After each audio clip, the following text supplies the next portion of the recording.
Hello and welcome back to another video, and today we're going to be playing on the Vectrex, which is something that I just picked up recently. Now, if you're not familiar with the Vectrex, it was a vector-based home arcade console, as they described this thing. But it was a home system. It took cartridges on the side, but it did have a built-in game. In fact, the built-in game is what we're going to be playing today, called Mindstorm. Now, the one that was built in actually had a error in it, and once you pass, I believe, level 3, the game kind of just dies, which is perfectly fine because I can't make it that far. So, let's turn off the lights so we can get a better view of the screen, and let's play the game. Alright, here we are in the dark, and I'm reaching for the volume knob, which is also the power switch, and on comes the Vectrex. Now, unfortunately, the sound isn't very loud on this system. I don't know if that's just mine. I think it is. When I got it, it didn't really work at all. The screen was all kinds of messed up, but I gave it a good deep clean, and it seemed to fix it. So, I'm just rolling with that. Alright, so this is Mindstorm, which is essentially just Asteroids, but in vector graphics. This is the version that doesn't work all the way through, so if you make it past level 3, I think the game just kind of locks up, which, there's no problem with that. I'll never make it to level 3. I'm not the greatest at this. From what I was playing earlier, I could make it to level 2 okay, but I've never seen level 3. So I can't tell you for sure if level 3 is the one... Oop, we should probably have teleported there. If level 3 is the one where we should lose the game.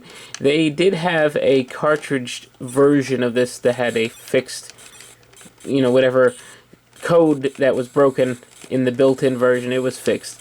So you could actually get past level 3, or whichever it was. Which I can't really imagine, if I can't make it past level 2, I don't know how hard it's going to get once you get past the level 3. So in this, yeah, it's just vector black and white graphics, but if you had the overlays that gave you simulated color, then you could have a color experience. However, this did not come with that.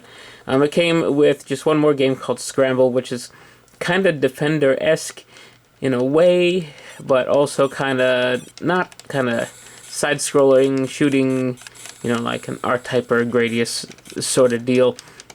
We'll definitely cover that in the future, because I only have 2 games for this, and I pretty much going to have to talk about the whole thing, because that's all I have.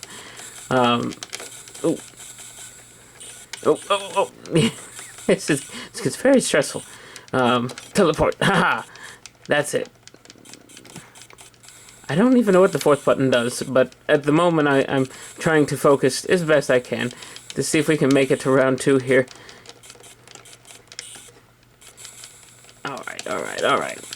Alright, we almost got everything.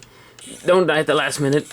Ooh, the other spaceship comes to put more mines in your field, which is what you don't want to have happen. Oop, that's the last mine. Are we going to see level 2? Yeah! Alright, we are going into hyperspace. We are going into level 2. And I can give my carpal tunnel a break trying to reach past this camera to do the controller.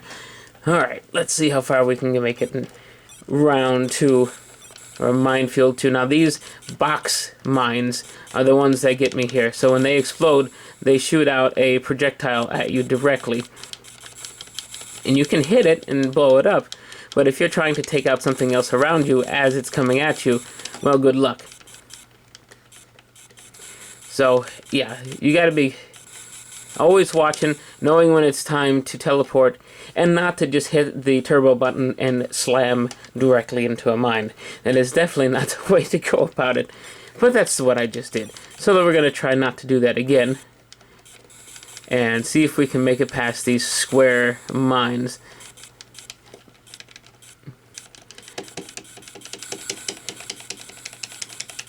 I'm hoping you can hear some of the sound effects on this thing. Oh. I overdid the thrusters a bit. Yeah, I believe this system has to be louder than this. I know people always used to complain about a hum, and then the people would buy like these new modified sound boards that you can attach to it. It'll take the hum out. Well, this one doesn't hum at all. And I feel that's just because it's not loud enough to hum. Oh, game over. Well, on a resurrected Vectrex that was Mindstorm. And this thing, I don't know if I'll get around to fixing the sound. There's a lot of interesting parts in this device. This does have a replaced power cord, which I discovered only when I was reassembling it after cleaning it. And I don't know what else has maybe changed. But of course you have to be careful working on these because it does have a CRT built into it. And you don't want to fry yourself. So I hope you enjoyed Mindstorm, because I always do. And I always enjoy the Vectrex. And I'll see you next time.